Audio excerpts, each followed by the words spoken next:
In early September 2021, the big hi-fi news is still with Bowers and Wilkins and their release of the brand new 800 Diamond 4 series of speakers. And back in July, I was invited to the factory and got to listen to the 805 D4 and 804 D4. And I put all of this into a video for you, and if you haven't seen it, I would recommend it to you. It's a very good video, and I say that without boasting, but it's a good video. I was also invited to the official UK 800 Diamond 4 launch, which was held at none other than one of the most iconic studios in the world, Abbey Road. So I headed into London for what was, in a way, like a new car launch event. There was lots of industry people there, lots of presentations from Bowers marketing director Andy Kerr, from Abbey Road's general manager Jeremy Huffelman, and other special guests. And as part of this presentation, there was an unveiling of the full range from 805 to 801 Diamond 4, which was very cool to see. However, this was very difficult to get on camera as the room was nightclub dark, with an array of nightclub type lights blasting light at the various 800 speakers on a stage, with constantly changing colour. And I did my best to get this on camera for you, but it wasn't easy, so I apologise for the image quality. I then had a 4-part tour, with the first part surely being a highlight, getting to see the control room for the famous Studio 2, where Abbey Road have just installed the new 801 Diamond 4 speakers. And this is the big story really with the Diamond 4 range. It was the original 801 speaker back in 1980 that started the relationship, or really the story as it were, between Bowers and Abbey Road. They had one of these original 801 speakers out on display, and she still looks very cool in my opinion, and I wouldn't have minded a listening session with them. Back in the control room for Studio 2, we were given a talk by one of Abbey Road's senior recording engineers, Andrew Dudman. He later went on stage to talk about the change to 801 D4 in more detail, and he commented on how he feels the new 801 allow him to hear more clearly into the music, allowing him to work easier, and he mentioned their improved bass speed. And the topic of the original and Nautilus 801 and those famous single 15-inch drivers came up, which is interesting as the new 801 uses dual 10-inch drivers. And Andy Kerr went on to talk about Bowers' preference for using dual smaller drivers, as it allows them to better engineer the drivers for control purposes. They did give us a little treat, a listening session of one song on the new 801 D4, and the song was from a movie that Andrew had recorded himself.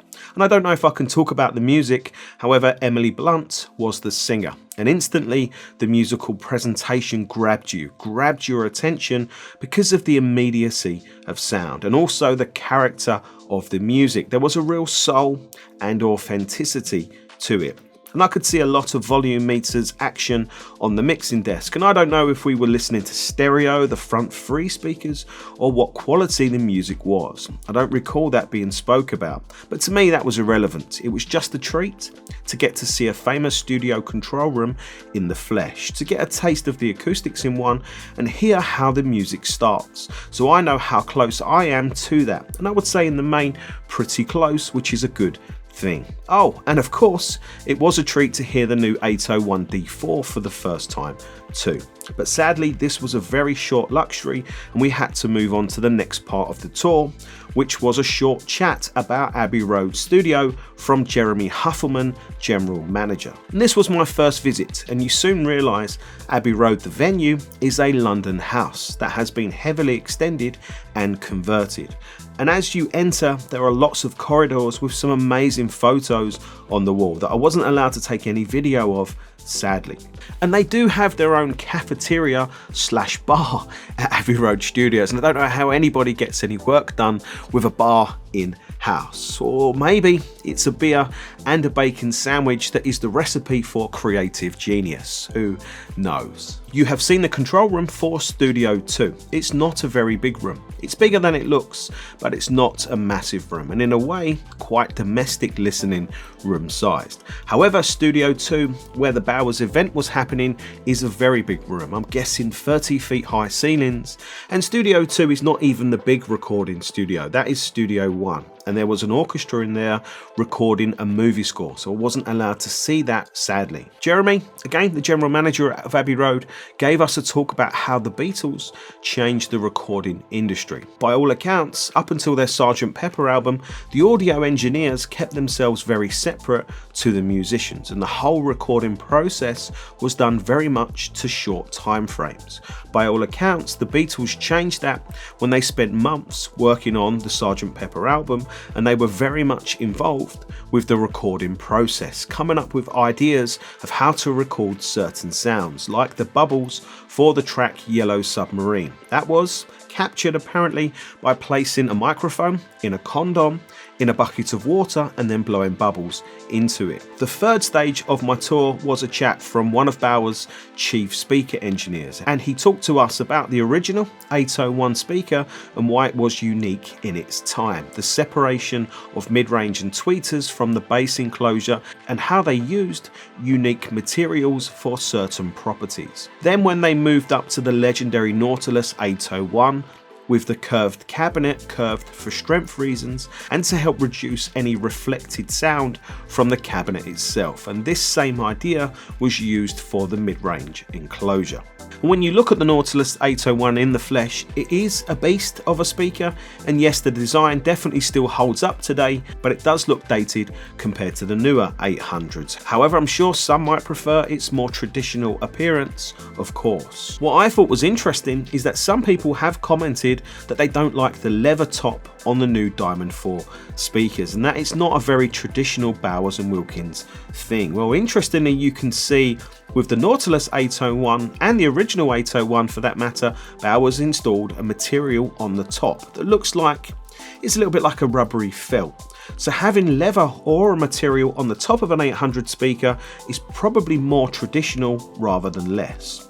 One thing I did notice is that there is no leather on the top of the Diamond 4 center speakers, and I don't know why this is, and in a way it feels like a shame because I think it would look cool and also possibly be less reflective than gloss black, for example, when the speaker is underneath a TV or projector screen.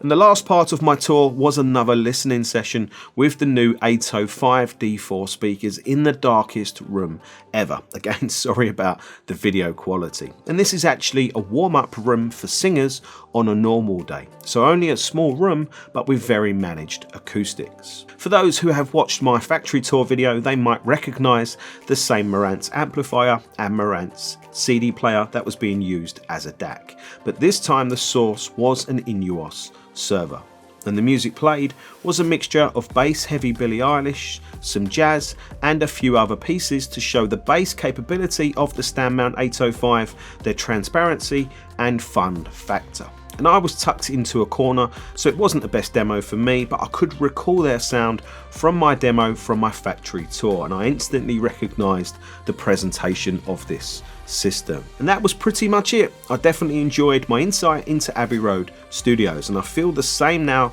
as I did after my factory tour. I really like the looks and sound from what I've heard of the new 800 Diamond 4s. I think they are very appealing speakers for a lot of reasons, and I am keen to get some into review and learn more about them.